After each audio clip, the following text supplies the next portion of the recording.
1971 November 24 സംഭവം.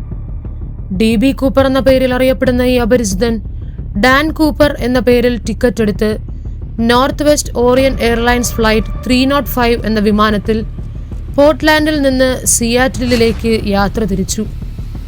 വിമാനം പറന്ന ശേഷം കൂപ്പർ ഒരു ടെററിസ്റ്റ് ഹൈജാക്ക് പ്രഖ്യാപിച്ചു.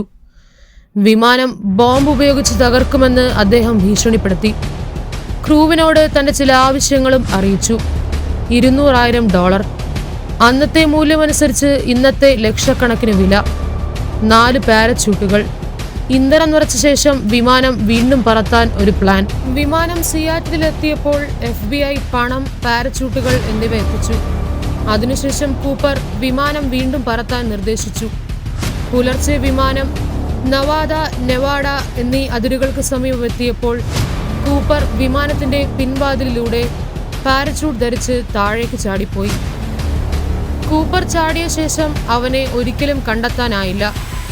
FBI അനേകം വർഷങ്ങളോളം അന്വേഷണങ്ങൾ നടത്തി.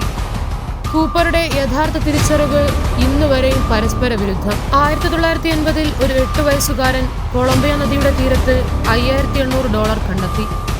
ഇത് കൂപ്പറിന്റെ മോഷ്ടിച്ച പണമാണെന്ന് സ്ഥിരീകരിച്ചു. അതിനുശേഷം കൂപ്പറിനെ ചൂണ്ടിക്കാണിക്കാവുന്ന തരത്തിൽ ഒരു തെളിവുകളും ലഭിച്ചില്ല.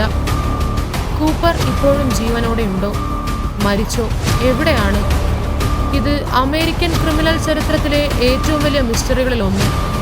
ചിലർ കരുതുന്നത് കൂപ്പർ സുരക്ഷിതമായി ഭൂമിയിൽ ഇറങ്ങി ഒളിച്ചിരിക്കുന്നതായിരിക്കാം.